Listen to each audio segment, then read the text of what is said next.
Good evening সকলকে। আসলে কিছু বিষয় নিয়ে বলার জন্যই লাইভে আসা। প্রথমত আহ, আমরা সত্যি কথা বলতে মানে সকলেই যারা যোগ্য চাকরিহারা রয়েছি, সকলেই আমরা ভীষণভাবে বিপর্যস্ত। একের পর এক দিনের পর দিন লড়াই, তারপরে আইনি পদক্ষেপ, তারপরে গিয়ে মানে সব দিক থেকে আমাদেরকে যেন একদম চেপেই রাখা হলো। আমাদেরকে সব দিক থেকে যেন একদম শূন্য হাতেই ফেরানো হচ্ছে, এরকম একটা পরিস্থিতি। যদিও আমি পার্সোনালি খুব এখনো অবধি মানে আমি হোপফুল যে রিভিউতে নিশ্চয়ই ভালো কিছু হবে। যদিও চান্স খুব কম থাকে রিভিউতে পরিসংখ্যানের দিক দিয়ে, তবু আমি পার্সোনালি আমার নিজের মনে হয় যে আমার মনকে আমি বোঝাই এবং আমার মনও তাই বলে যে নিশ্চয়ই কিছু হবে।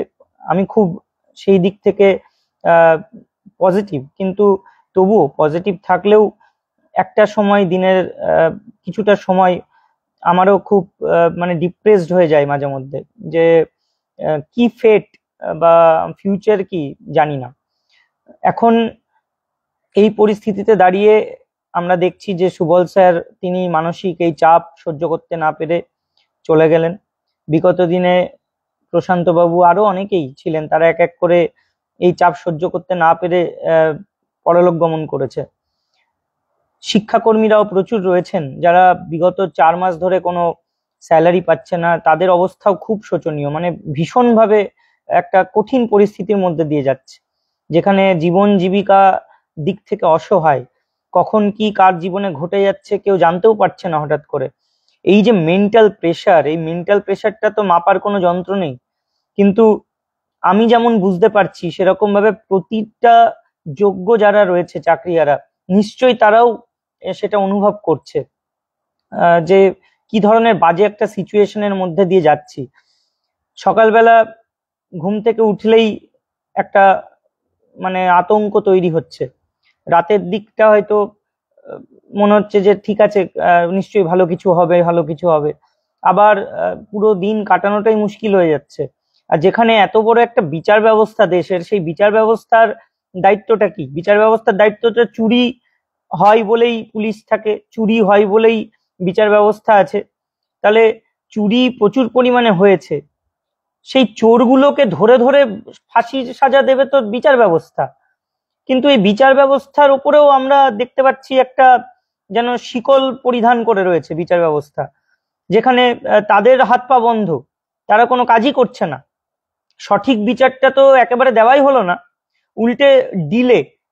এদিকে বিচারপতিরা বিভিন্ন জায়গায় গিয়ে বড় বড় ভাষণ দেন, এটা করতে হবে, ওটা করতে হবে, আমাদের এটা দেখতে হবে, কিন্তু যে জায়গায় দরকার সেই জায়গায় গিয়ে তারা সেই বক্তব্যের কোনো কাজ করেন না, সেই বক্তব্যটা ভুলে যান।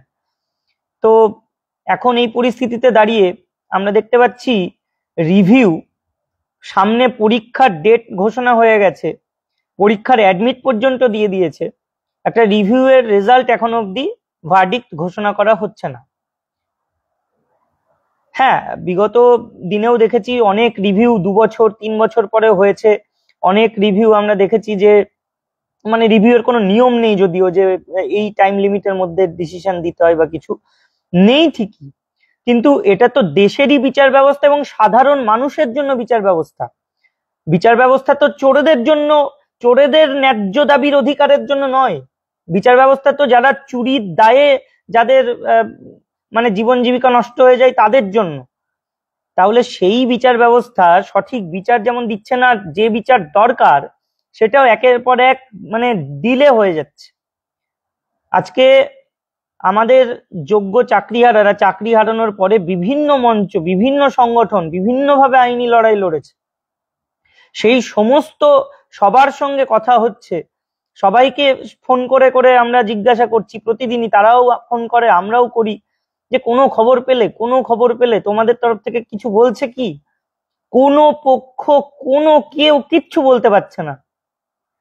জাজ নাকি এখনো কিছু ভাবেনি, এখন অব্দি কোনো ডিসিশন মেকিং হয়নি।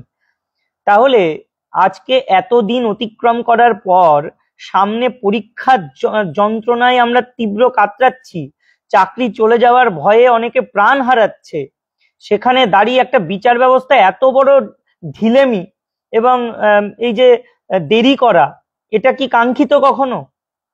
আমরা বিচার ব্যবস্থার বিরুদ্ধে কিছু বলতে পারবো না, আমরা সরকারের বিরুদ্ধে তো বলবোই, কারণ আজকে বিচার ব্যবস্থার কাছে মুখাপেক্ষী হয়েছি সরকারের জন্য।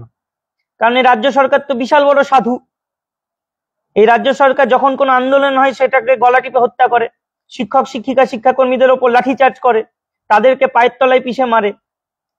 এই রাজ্য সরকার আমাদের কণ্ঠরোধ করার চেষ্টা করে, হুমকি দেয়। এই রাজ্য সরকার কোথায় যারা মেধাবী তাদের চাকরি দিতে পারে না, চোরেদের বিভিন্নভাবে চাকরি দেয়, চাকরি চলে যাওয়ার পরে চোরেদের জন্য অন্যান্য ডিপার্টমেন্টে ব্যবস্থা হয়, আর যোগ্যরা মারা যাবে দিনের পর দিন, আর এই চাকরি চোরেদের কোনো যায় আসছে না।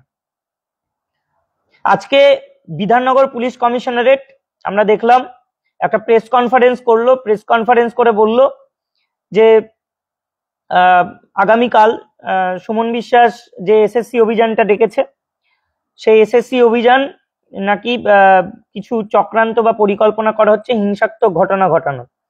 আমরা অডিও ক্লিপিংটাও শুনলাম। প্রথমত ওখানে বারবার নাম নেওয়া হচ্ছে যোগ্য শিক্ষক শিক্ষিকা অধিকার মঞ্চ। একটা পুলিশ প্রশাসনের কাছে এটুকু তো খবর থাকা উচিত যে কারা আন্দোলনটা ডেকেছে, কারা পারমিশন চেয়েছে, পারমিশন লেটারে নিশ্চয়ই নাম থাকবে, কারা চাইলো। প্রথমত কালকে এই মঞ্চের তরফ থেকে আন্দোলন ডাকা হয়নি। আর যে কোনো চাকরিহারাদের যোগ্য চাকরি ফেরানোর দাবিতে কোনো গণতান্ত্রিক উপায়ে আন্দোলন হলে সেটা সমর্থনযোগ্য। যে কোনো আন্দোলন, যে কেউ যোগ্য চাকরিহারারা যে কোনো আন্দোলন ডাকলে সেটা সমর্থনযোগ্য অবশ্যই, কারণ সবাই যোগ্য। এখানে যারা আন্দোলন ডাকছে, তারা যারা আন্দোলন ডেকেছে তারাও যোগ্য চাকরিহারা, এবং সেই জায়গায় দাঁড়িয়ে গণতান্ত্রিক উপায়ে যে আন্দোলন হবে ন্যায্য দাবির সপক্ষে, সেই আন্দোলন সমর্থনযোগ্য। অবশ্যই অডিও ক্লিপিংসে যে কথাগুলো বলা হয়েছে সেগুলো সমর্থন করি না, কারণ সেই হিংসাত্মক ঘটনা ঘটানোর কোনো পরিকল্পনা আমাদের নেই। একটা জিনিস মাথায় রাখতে হবে যে আমাদের মেন্টালি আমরা এখন ডেড, আমরা মানসিকভাবে মরে গেছি। আমরা দিনের পর দিন মুখাপেক্ষী হয়ে ছিলাম সুপ্রিম কোর্টের, হাইকোর্টের, সরকারের কাছে বারবার গিয়ে বলেছি এটা দিন ওটা দিন, এটা করুন ওটা করুন, চাকরিগুলো যে কোনো মূল্যে ফিরিয়ে আনুন। তারপরে গিয়েও আজকে আমাদেরকে শুনতে হচ্ছে 7 বছর পরে গিয়ে নতুন করে পরীক্ষা দিতে হবে। আচ্ছা, যোগ্যতার মাপকাঠি কি এটাই যে আজকে আমার বাবাও স্কুল টিচার ছিলেন, আমার বাবাও একজন স্কুল টিচার ছিলেন এবং যথেষ্ট সম্মানীয় স্কুল টিচার ছিলেন, যারা ওই স্কুলে এখনো আশেপাশে আছে তারা বলেন যে ওরকম টিচার এখনকার দিনে আর পাওয়া যায় না। আমার বাবাকে গিয়ে যদি এখন বলি যে এসএসসির পরীক্ষাটা তোমাকে আবার দিতে হবে নাহলে পেনশন চালু থাকবে না, সেটা কি সম্ভব? বা পেনশন হোল্ডারদের জন্য আবার একটা আলাদা করে পরীক্ষা নেওয়া হবে যাদের পেনশন থাকবে কি থাকবে না বিচার করার জন্য, যাচাই করার জন্য, সেগুলো কখনো হয়? আজকে চাকরি চলে গেল, আর সেটা করা গেলে কখন করা যেত যে না আমি দোষী, আমাকে সাজা দেওয়া হচ্ছে, আমি তাহলে সেই সাজা মাথা পেতে নিতে বাধ্য থাকবো। কিন্তু যেখানে আমার কোনো দোষ নেই, আজকে এই চোর সরকার, তাদের চুরির জন্য আজকে এই অবস্থা, তাদের নেতা মন্ত্রীরা আজকে ওই 2 বছর 3 বছর জেল খেটে আবার বহাল তবিয়তে বাইরে ঘুরে বেড়াবে, তাদের ওই সম্পত্তি আবার ভোগ করবে, আর আমরা এই 7 বছর চাকরি শেষে পরীক্ষা দিয়ে পাবো না, তারপরে কিছুজন মানসিক চাপ সহ্য করতে না পেরে মারা যাবে, তাদের ফ্যামিলিগুলো অথই জলে পড়ে যাবে। আর সরকার কি করবে? সরকার বিভিন্ন জায়গায় খেলা দিবস, ফুটবলে কিক মারবে, যেভাবে আমাদের কিক মারছে প্রতিনিয়ত। এইভাবে একটা রাষ্ট্র ব্যবস্থা চলে না, একটা সিস্টেম এইভাবে চলে না, করাপ্টেড সিস্টেম। বিচার ব্যবস্থা পুরোপুরি ধসে পড়েছে। একটা বিচারের জন্য মানুষকে 10 বছর 3 বছর 4 বছর ধরে ওয়েট করতে হচ্ছে। নিয়োগ তো নেই, বিচার ব্যবস্থাতেও নিয়োগ নেই, কোর্টেও নিয়োগ নেই, কি করে হবে? আমি একটা আন্দোলনের নেতৃত্ব দিচ্ছি ঠিকই, কিন্তু দিনের শেষে এটা বুঝতে হবে আমি বলতে চাইছি না, তবু বলছি যে ঘরের মধ্যে একা একা দরজা বন্ধ করে আমার চোখেও জল আসে, দিনে অন্তত 2-3 বার করে চোখে জল আসে, গুমড়ে গুমড়ে কাঁদি আমরাও, শুধু দেখাতে পারি না, মনের জোর রেখে সামনে লড়াইটা করে যেতে হয় বলে। কিন্তু এই পরিস্থিতি আমাদের সকলের, পারি না সহ্য করতে আর। কারণ আজকে এত লড়াই করছি, এত কিছু করছি, হুমকি মারধরের জায়গা, তারপরেও লোকের কটু কথা, সরকারের প্রেসার, বিচার ব্যবস্থার হয়রানি, পুলিশের অত্যাচার, সমস্ত কিছু সহ্য করে আজকে এই পরিস্থিতি। এখন আমাদের এমএ ফাইলটা করা হয়েছে। আগে বলা হয়েছিল অনেকদিন আগে থেকে এমএ ফাইল করার কথা। সেই সময় লয়াররা বিভিন্ন পক্ষের, আমরা দেখুন প্রথমত আমাদের লয়ার শুধু কি বলছে সেটা শুনে আমরা কাজ করি না, বিভিন্ন পক্ষের লয়ারের কি কি বক্তব্য দিচ্ছে, কারা কি বলছে, কিভাবে এগোতে বলছে, সবার কমন একটা মোটিভ কিনা বা সবাই একই ধরনের কথা বলছে কিনা, এগুলো শুনি আমরা, যে পদ্ধতিগত দিকগুলো একই কিনা। এমএ ফাইল করা হয়েছে, শীঘ্রই এটাকে মানে লিস্টিং করানোর চেষ্টা হচ্ছে। আগামী কাল বা আগামী পরশুর মধ্যে সম্ভবত এসএলপিটাও হার্ড কপি জমা দিয়ে ফাইল করা হবে, আর সেটাকেও খুব তাড়াতাড়ি হিয়ারিং এর প্রসেসে আনা হবে, যাতে করে হিয়ারিং করি একটা কোনো সদুত্তর পাওয়া যায়। এমএ ফাইলে 49 প্যারাটাকে ক্লিয়ারিফিকেশন করার জন্য বলা হয়েছে। তোমরা সবাই জানো যে 49 প্যারায় কি আছে, ওটা ক্লারিফিকেশনের জন্যই বারবার সবাই বলছিল, আমিও বলেছিলাম, মঞ্চও বলেছে, এবং সেই জন্যই এটা করা হয়েছে।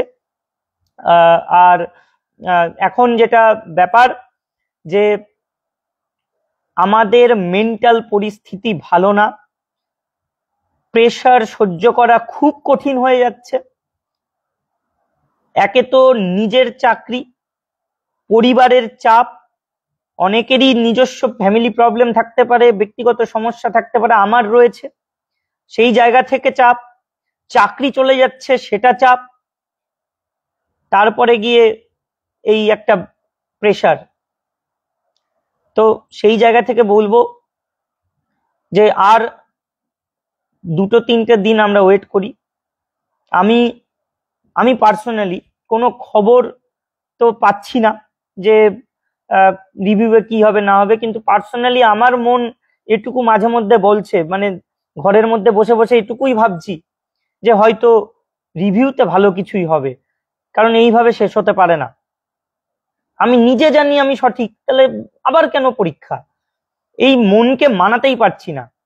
এদিকে পরীক্ষার আর মাত্র মনে হয় 20-21 দিন বাকি, এত বড় সিলেবাস, আর এখন পড়তে বসে এই সিলেবাস শেষ করে কি মুখের কথা? একে তো মেন্টাল প্রেসার, বলেছে স্কুলে কন্টিনিউ করতে, তারপরে বলছে পড়ো, ফ্রেশারদের সঙ্গে এক্সাম দাও। কি করে সম্ভব এটা? এই সিলেবাস যেগুলো আমরা বিগত 10 বছর ধরে পড়িনি, কারণ স্কুল সিলেবাস যেটা স্কুল শিক্ষায় আমরা পড়াই সেগুলোর সঙ্গে তো এর কোনো সম্পর্ক নেই। আমি পার্সোনালি যখনই এই লাস্ট 1 সপ্তাহ ধরে 3 দিন কি 4 দিন 1-2 ঘন্টা করে পড়েছি, তাও 15 মিনিট করে 15 মিনিট পড়ছি, মন বসছে না, শুধু মনে হচ্ছে রিভিউতে কিছু একটা হবে, রিভিউতে কিছু একটা হবে, এই ভেবে ভেবেই তো দিন কভার হয়ে যাচ্ছে। এত লড়াই করে, এত আশা নিয়ে দিনের শেষে তো এটা ভাবতেই হচ্ছে, মন তো বলছে যে রিভিউতেই কিছু একটা হবে, রিভিউতেই কিছু একটা হবে, আর এদিকে রিভিউয়ের কোনো খবর নেই। একটা কিছু খবর তো আসবে, তাহলে তো মনকে বোঝানো যায়, কোনো খবর না আসলে কি করে বুঝবো?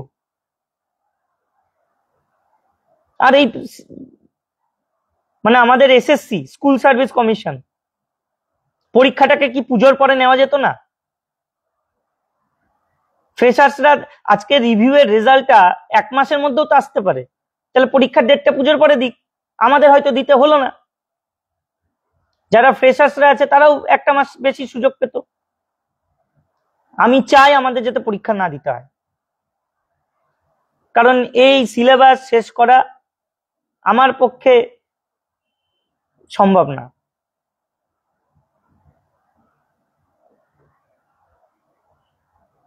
আচ্ছা, এখানে একজন গালাগালি দিয়েছে আমি দেখতে পাচ্ছি। আমি কয়েকটা কথা বলে রাখি। প্রথমত, যে গালাগালি দিয়েছেন আমি স্ক্রিনশটটা তুলে রাখছি, দাঁড়ান। অনেক সহ্য করেছি, আর সহ্য করব না। এত কিছু করে, এত ইয়ে করে তোমাদের এই গালাগালি শুনবো, আর যাতা করে সব টেন্টেড। যতগুলো দেখেছি হয় 10টা ফ্রেন্ড, 2টো ফ্রেন্ড, কি এক একটা ফেক ফেক আইডি নিয়ে চলে আসে, আর সেখানে গিয়ে তারপরে গিয়ে ভুলভাল বলে। আমি কথা দিচ্ছি বিকাশ রয়, তোমার নামে আমি কালকে থানায় এফআইআর করছি।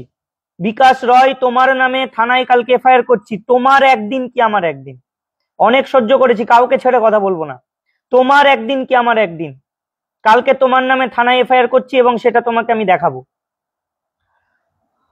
এইসব ভাষা তোমার মুখে আসে কোথা থেকে? অনেক কিছু বলি না সেই জন্য পার পেয়ে যাও, কারণ কটু কথা বলি না। অনেকেই অনেক কথা বলো, কিছু বলি না। যাই হোক, তোমার নামে আমি থানায় কালকে এফআইআর করবো, তারপর তোমাকে আমি এফআইআর কপি পাঠিয়ে দেবো। আর কিছু বলে লাভ নেই, বেশি কথায় কান দিয়ে লাভ নেই। প্রথম কথা, এমএ আর এসএলপিটা নজর দিই, রিভিউটা আগামীকাল দেখি। প্রতি সপ্তাহে শুরু হচ্ছে। একটা বিষয় ভেবে দেখো তো, মানে আমি জানি না আমার সঙ্গে তোমরাও সহমত থাকবে কিনা, যেদিন রিভিউ উঠলো যে দুপুর 1:30টায় উঠবে, আমরা জানতাম, মানে লাঞ্চ টাইমে 1টার পর, এইরকম মনে হয়েছিল যে এই মনে হয় এই এখন উঠলো, এই তো আর 10 মিনিট পর বলে দেবে কি হয়েছে। 10 মিনিট ওয়েট করলাম, কোর্টরুম খুলে বসলাম, অনলাইনে হলো না। সারা দিন বিকাল অব্দি ওয়েট করলাম, এই সন্ধ্যের সময় মনে হয় আপলোড হবে। সন্ধ্যে গেল, রাত কাটলো, আজকে মনে হয় দেবে না, আগামীকাল দেবে। একদিন ওয়েট করে দেবে, তাহলে মনে হয় ভালো কিছু আসছে। এইগুলো হয়েছে তো নিশ্চয়ই, আমার সাথে সেম এইগুলোই হয়েছে। আগামীকাল হচ্ছে, একটা দিন গেল, 2টো দিন গেল, 3টে দিন সময় নিচ্ছে, মানে নিশ্চয়ই ভালো পজিটিভ কিছু আছে। এবার এখন কি মনে হচ্ছে? এখন মনে হচ্ছে এতদিন সময় নিল, তাহলে তো রিজেক্ট করবে না। আমি আমার মনের কথা বলছি, যে এতদিন সময় নিচ্ছে, তাহলে কি রিজেক্ট করবে? তাহলে নিশ্চয়ই রিজেক্ট করবে না। দেখা যাক এখন কি বলবো। আর ভরসা তো হারিয়ে গেছে বিচার ব্যবস্থার উপর থেকে। তবু শেষ আশাটুকু রাখি যে যদি কিছু ভালো কিছু করা যায়, আমরা নিশ্চয়ই মানে চাকরিতে যাতে ফিরতে পারি তার জন্য প্রে করছি। আর কি করব, প্রে করছি। আর সাথে আমরা আন্দোলনের কথা কিভাবে কি করা যায় না করা যায় সেটা দেখছি, এবং তারপরে গিয়ে আমরা পরবর্তী পদক্ষেপ নেব। তবে একটাই জিনিস, সেটা হচ্ছে, দেখো, কথা বলা খুব সহজ, কিন্তু আমার ক্ষেত্রেই যেহেতু হচ্ছে, আমি তাই জোর দিয়ে বলতে পারছি না। যে অনেকবারই বলেছি, মানসিকভাবে ভেঙে পড়ো না, শক্ত থাকো, কিছু না কিছু তো হবে, ঠিক আছে? কিন্তু তবুও মানে আমি আমার দিকটাই বলছি, আমিও মানে নেতৃত্ব দিচ্ছি বলেই যে মানে মানুষের বাইরে তা তো নই।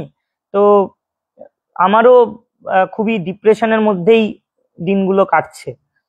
অত্যন্ত মানসিক চাপের মধ্যে আমিও চলছি, কারণ চাকরি, পরিবার, অন্য অন্য বিভিন্ন চাপ আছে। সেগুলো সমস্ত দিক দিয়ে আমিও চাপে আছি, কিন্তু কাটিয়ে উঠছি। এখনো ধৈর্য ধরে বসে আছি যে দেখা যাক কিছু অন্তত ভালো হোক, তারপরে বাকি তো যা হবে সেটা হবে।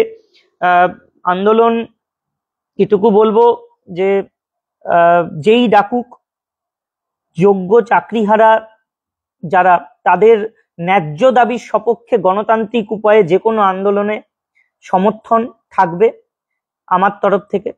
এবং কোনো রকম হিংসা বা প্ররোচনামূলক বা ধ্বংসাত্মক কিছু এরকম, যেটা আজকে অডিও প্রকাশ করে বলা হয়েছে, সেরকমটা মোটেও সমর্থনযোগ্য নয়। কিন্তু একটা কথা আমি বলতে চাই, যে পুলিশ প্রশাসন তারা যেভাবে অত্যাচার করেছে, আমাদেরকে যেভাবে মেরেছে বা বিভিন্ন সময় বিভিন্ন রকম হুমকি অন্যান্য কিছু মানুষদের তরফ থেকে দেওয়া হয়েছে, কণ্ঠরোধ করার চেষ্টা করা হয়েছে, হ্যাঁ, আন্দোলন ভেঙে দেওয়ার চেষ্টা করা হয়েছে, সেগুলোর কাজ কি, মানে সেগুলোর বিরুদ্ধে কি আছে, সেগুলোর বিরুদ্ধে কেউ বলবে না। আমরা সেই আন্দোলন বিরোধী যে পদক্ষেপ বা আন্দোলনকে দমন করার যে প্রয়াস, সেটা ধিক্কার জানায়। সরকার আন্দোলনকে ভয় পায়, কারণ ন্যায্য দাবি যারাই চায় তাদের সরকার ভয় পায়, আর ন্যায্য অধিকার যারা চাইতে গেছে সরকারের কাছে তাদেরই কণ্ঠরোধ করা হয়েছে বারবার। তো সেই জায়গায় দাঁড়িয়ে এটা তীব্র ধিক্কার জানাই। আর একটা কথা বলি, আজকে যে অডিও ক্লিপ ভাইরাল হয়েছে সেখানে যে কথাগুলো বলা হয়েছে অবশ্যই সেগুলো সমর্থনযোগ্য নয়, কিন্তু তবুও বলবো মানে মানসিক অবস্থাটা আমাদের যে জায়গায় পৌঁছে গেছে না, সেই জায়গা থেকে আমিও বলেছিলাম, আমিও ওপেন সোশ্যাল মিডিয়াতেই বলছি, আমিও এসএসসি অফিসের সামনে রাগে মিডিয়াতেই তো বলেছিলাম যে জ্বালিয়ে দেবো এসএসসি অফিস, বলেছিলাম তো, আমি আবার সোশ্যাল মিডিয়ায় বললাম, আমি বলেছিলাম যে জ্বালিয়ে দেবো এসএসসি অফিস, কারণ মনের ভেতরে আগুন জ্বলছে। এই কথাগুলো জ্বালা থেকে বেরোয়, তীব্র জ্বালা থেকে, দহন থেকে বেরোয়, সহ্য করতে পারি না তো। আরে নিজে মরে যাব, নিজে চাকরি পেয়েছি, নিজের যোগ্যতায় চাকরি পেয়েছি, নিজের জীবনটা শেষ করে দেব? তীব্র প্রতিবাদ জানাবো না, কারোর ক্ষতি করব না, কিন্তু প্রতিবাদটা তো করব। আর এই চোর যারা রয়েছে, এই সরকারি চোর যারা, সেই সমস্ত নেতা মন্ত্রীগুলো যারা পকেট ভরেছে আর আমাদের চাকরিগুলো খেয়ে আজকে আমাদের মানে এই তলানিতে ঠেকাচ্ছে, জীবনগুলো কেড়ে নিচ্ছে, সেই সমস্ত বেহায়া লম্পট দুশ্চরিত্র নেতা মন্ত্রীরা, তাদের কোনো হেলদোল নেই। এরা হচ্ছে লম্পট দুশ্চরিত্র, একটা বেহায়া। এদের আর কি বলা যায়, ভাষার ঠিক থাকে না, মুখে ভাষা ঠিক থাকছে না। গালাগালি হয়তো দেব না, কিন্তু এগুলো মনের ভেতর থেকে ওই আগুনটা মুখের মাধ্যমে বাইরে আসছে। কোনো হিংসা ঘটাবো না, কিন্তু ভয়েসটা রেজ হবেই, ভয়েসকে দমন করা যাবে না, কণ্ঠরোধ করা যাবে না। আর যদি এই সরকার আমাদের চাকরি ফিরিয়ে না আনে, আমি বলছি, আমি যদি এই সরকার আমাকে চাকরি দিতে না পারে, আমাদেরকে চাকরি, যোগ্যদেরকে চাকরি দিতে না পারে, একজন যোগ্য যদি বাদ চলে যায়, তার দায় কিন্তু সরকারকে নিতে হবে, তার পরিবারের দায়িত্ব সরকারকে নিতে হবে। যারা মরে গেছে তারা কি নিজের ইচ্ছে মারা গেছে নাকি? এই সরকারের দমন নীতি, এই সরকারের দুর্নীতি, বিচার ব্যবস্থার অবহেলা, এর জন্য মৃত্যু ঘটেছে, এটা হত্যা। সরকারকে এই পরিবারগুলোর দায়িত্ব নিতে হবে। যারা চাকরি হারা হবে তাদের পরিবারের দায়িত্ব সরকারকে নিতে হবে, না হলে অঘটন ঘটতে সময় লাগে না। জীবনই যদি না থাকে, চাকরি যদি না থাকে, তাহলে কিসের ভয়?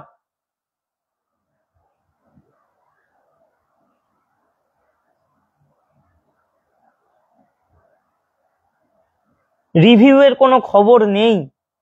এই অনেকে অনেক খবর দিচ্ছে, কেউ বলছে অ্যাকসেপ্ট হয়ে গেছে, ওপেন হিয়ারিং হবে, কেউ বলছে একটা অংশ হয়ে গেছে, এই অংশটা বাদ যাবে, কেউ বলছে ওই এত সংখ্যাকে বাদ দিয়ে বাকি সবাই ফিরবে। সবই উড়ো খবর, এসব খবরে কান দেবেন না, কোনো সত্যতা নেই,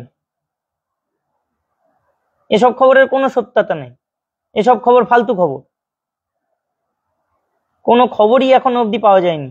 আপনারা কি বলবো, আর আমার নিজের বলারই কোনো বলাটা ঠিকই না, আমি কি বলবো, আমি নিজেই একই ইয়েতে ভুক্তভোগী। আমি কাকে সান্ত্বনা দেব? এটা স্বাভাবিক ব্যাপার, আমি কাকে সান্ত্বনা দিতে যাচ্ছি? আমি তো নিজেই সান্ত্বনা পাচ্ছি না। বড্ড বাজে অবস্থা। এই পরিস্থিতিতে দাঁড়িয়ে একটাই কথা বলবো, যে এমন পর্যায়ে মানসিক চাপ নেবেন না যে পর্যায়ে গেলে নিজের ক্ষতি হতে পারে, কারণ এই ক্ষতিটা কিন্তু অন্যরা আমাদের করেছে, আমরা নিজেদের ক্ষতি নিজেরা করিনি, নিজেরা করবো না। ঠিক আছে, যেভাবে পারো নিজেকে সামলাও, এটুকুই বলবো। কারণ আমিও নিজেকে সামলাচ্ছি, তারপরেও এত কিছু করতে হচ্ছে, এতে আরো অসুস্থ হয়ে পড়ছি, কিন্তু আমিও নিজেকে সামলাচ্ছি, তোমরাও নিজেদের সামলাও। সামলাতেই হবে, কিছু করার নেই। এটা সান্ত্বনা দেওয়ারও কোনো ব্যাপার না, কিছুই না, সবাই জানে, সবাই ভুক্তভোগী। নিজেরটা নিজে সামলাও সবাই, দেখা যাক কি করা যায়। আমি নিজে হোপফুল এখন অবধি যে রিভিউতে কিছু হবে, এটুকুই বলতে পারি। আমি হোপফুল যে রিভিউতে কিছু একটা হবে, না হলে তারপরে তো যা আছে সেগুলো এক এক করে নিতে হবে। আর আচ্ছা, এই যে ভুলভাল কমেন্টটা করেছে, এই যে গালাগালি দিয়ে, এর প্রোফাইলটা কেউ খুলে একটা স্ক্রিনশট নিয়ে বা লিংক নিয়ে আমাকে পাঠাও তো, এর ব্যবস্থা আমি করব। ঠিক আছে, চলো সবাই একটু একটা জিনিস মাথায় রাখো, যে কি ভবিষ্যৎ আমরা কেউই জানি না। দেখা যাক, দিন যত গড়াবে তত আরো পরিষ্কার হবে যে কি হতে চলেছে।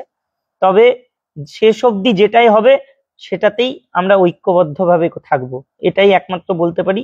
যেটাই হবে সেখানেই ঐক্যবদ্ধভাবে থাকবো। আর আর একটা কথা বলি, সেটা হচ্ছে যে বিগত দিনে যখন অনশন আন্দোলন হয়েছিল, সেই অনশন আন্দোলনে আমরা দেখেছিলাম যে 5-6জন মানে ওই কারা ছিল, আমি নামগুলো মনে আছে কিন্তু বলছি না, তারাও সেই দুর্নীতি করে, মানে র্যাঙ্ক জাম করে তাদেরকে বিভিন্ন ক্লাসে চাকরি দেওয়া হলো, যে 29 দিন অনশনের সময়, 29 দিন না কতদিন, সেই গান্ধী মূর্তির পাদদেশে। তো সেই জায়গা থেকে একটা সকলের মনে হয়তো অনেক আশঙ্কা আছে, বা ওই সমস্ত অনেকেই আমাদেরকে বলে, ঠিক আছে, যে হচ্ছে একটা আশঙ্কা যে মানে চিন্ময় মণ্ডল, মেহবুব মণ্ডল বা এদের হয়তো চাকরি কনফার্ম, বাকিরা হচ্ছে এদের নাকি 11-12 চাকরি কনফার্ম হয়ে গেছে, হয় আগে কোশ্চেন পেয়ে যাবে, নালে আগে ইয়ে হয়ে যাবে, ওই হয়ে যাবে, অনেক কথা রটে, বা এতজনের নাম দেওয়া হয়ে গেছে। স্বাভাবিক, আমি এগুলো নিয়ে বলবো না, কারণ বিগত দিনে এরম ঘটেছে। তাই তোমাদের জায়গায় থাকলে যারা মনে করো, সবাই মনে করে না, কিছু জনের মনে হতেই পারে, কিন্তু শুধু এটুকুই বলবো যে কেউ কোনো একজন যদি এরকম হয়, তাহলে তার নামে এফআইআর করে দেবে সোজা। সেটা আমি হলে আমি, মেহবুব হলে মেহবুব, বা যে কেউ হবে। দুটো জিনিস বলবো একদম সোজাসুজি। এক হচ্ছে, সরকারের সাথে প্রথমত আমাকে সরকার সেটিং করাবে না, এটুকু আমি বিশ্বাসী, যে আমার সাথে সরকার সেটিং এ যাবে না কোনোদিন, মেহবুবের সাথে সেটিং এ যাবে না কোনোদিন, কারণ সুমন বিশ্বাসের সঙ্গেও যাবে না কোনোদিন। কারণ আমি ও সুমনের কথাও বলে দিলাম, কারণ সবাই মানে এই যে নামগুলো নিলাম না, সরকার এদেরকে দেখতে পারে না, সরকার আমাদেরকে দেখতে পারে না, কারণ অল টাইম সত্যি কথাটা বলছি, সেই জন্য সরকার আমাদের দেখতে পারে না। যাই হোক, দুটো জিনিস বলবো, যে অভিযোগ শুধু নয়, পদক্ষেপ নিতে শিখুন। আপনারা অনেকেই, মানে কিছু জন আছে বিভিন্ন গ্রুপের বা আদার্স, যারা চাকরি করে না এমনও আছে, তো তারা এইসব রটাই ছটাই। আমার সত্যি কথা বলছি, অভিযোগ নয়, এফআইআর করবেন, ঠিক আছে, যে এরকমটা হয়েছে, ওটার তদন্ত হবে, ওটার বেসিসে হবে, তাহলে সুবিধা হয়। নাহলে শুধু শুনতে ভালো লাগে না, ঠিক আছে, যে জিনিস হয় না সেই জিনিস ভালো লাগে না। যাই হোক, একটাই কথা বলবো, রিভিউ এর জন্য ওয়েট করি। এই সপ্তাহ আবার শুরু হচ্ছে কাল থেকে, নিশ্চয়ই ওয়েট করব। পদক্ষেপ কিছু নেওয়া হবে, কিন্তু কি নেওয়া হবে, কিভাবে নেওয়া হবে, সেটা আমরা আলোচনা করি। আর MASLP-টা দেখা হোক। সর্বশেষে বলবো যে পড়তে আমিও বসেছিলাম, কিন্তু আমি এখন অব্দি আমার ইংলিশ সাবজেক্ট মানে 4টে না 5টা কবিতা পড়েছি এখন অব্দি আমি, মানে এত ভয়ঙ্কর অবস্থা আমার, আমি 5টা কবিতা পড়েছি, আর তারপরে মন বসছে না, মানে পড়তে বসলেই শুধু একটাই কথা মনে হচ্ছে, যে রিভিউতে ভালো কিছু হবে, তাই ওয়েট করে যাই, সোমবার ওয়েট করে যাই, মঙ্গলবার ওয়েট করে যাই, তারপরে পড়বো, যদি পড়তেই হয় তারপরে দেখা যাবে, ঠিক আছে, কিন্তু রিভিউতে নিশ্চয়ই ভালো কিছু হবে, এই ভেবে ভেবে আমার আরো হচ্ছে না। তোমাদের বলবো যে মানসিকভাবে ডিপ্রেসড হবে, কিন্তু বল রাখো, শক্তি রাখো, মনকে বোঝাও। কান্না আসছে, আমিও কাঁদছি, তোমরাও কান্না আসলে, চোখের জল ঝরলে ঝরাও, একদম বাস্তব বলছি, চোখের জল ঝরলে ঝরাও। চোখের জল ঝরলে অনেকটা শান্ত থাকা যাচ্ছে, শান্ত থাকা যায়, কিন্তু শেষ অব্দি লড়াইটা করব। আমি কিন্তু কাউকে ছেড়ে কথা বলবো না, আমি কাউকে ছেড়ে কথা বলবো না। আমার চাকরি আমার দোষে যাবে না, অন্যের দোষে যাবে, আর আমি দেখবো বসে বসে, আমি ছেড়ে কথা বলবো না।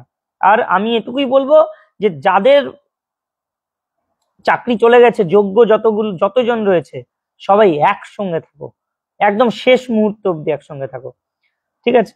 আর যারা যারা এখানে গালাগালি দিয়েছেন প্রত্যেককে ধন্যবাদ। প্রত্যেকের নামে কালকে আমি এফআইআর করব। যতগুলো গালাগালি এখানে আছে, আমি এক দুজনই দেখতে পাচ্ছি ওই বারবার গালাগালি দিয়ে যাচ্ছে। আর আশা করব যে আপনারা ওই লিস্টেই আছেন, আমি খুঁজলে হয়তো ওখানেই পাবো আপনাদের। আপনাদের অসংখ্য ধন্যবাদ।